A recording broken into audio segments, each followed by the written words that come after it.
আসসালামু আলাইকুম। আমরা দেশের এবং দেশের বাইরের যত ভাই বোনেরা আছেন আত্মীয় স্বজন সকলের কাছে আসসালামু আলাইকুম। আমরা বিষয় নিয়ে আপনাদের কাছে দাঁড়াইছি। বিগত 2 দিন আগে আমার এক ভাই হঠাৎ করিয়া হার্ট অ্যাটাক করিয়া বর্তমানে মাকুন্দা হসপিটাল আইসিইউ ভর্তি আছে।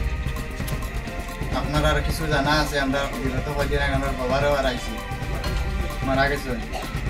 আর বর্তমানে আমরা বাইরে নিয়ে খুব একটা সমস্যার কাছে আছি, যার কারণে আপনাদের কাছে পুরা সহায় সাহায্য চাই। আর আমরা বাইরে এখান থেকে আনতে গিয়া প্রায় 2 থেকে 2.5 লাখ টাকার আমরা বাজেট লাগে।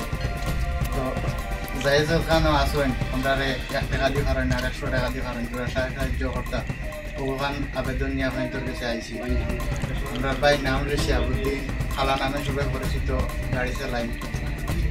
এখন বর্তমানে আইসিইউর ভিতরে আসেন, আপনারা খুব একটু সহায় সাহায্য করবা। আর বর্তমানে যে সিচুয়েশন আমরা এই সিচুয়েশনের উপরে মেনটেন করে আমরা কাছে সামর্থ্যহীন হয়ে গেছি, যার কারণে আপনাদের কাছে দাঁড়ানি। আপনারা পুরা খেয়াল করবা আমরা দিকে। আমরা ভিডিওর মাঝে স্ক্যানার লাগাই থাকবো, আপনারা স্ক্যানারের মাঝে দিবা, ফোন নম্বরও থাকবো, যোগাযোগ করবো।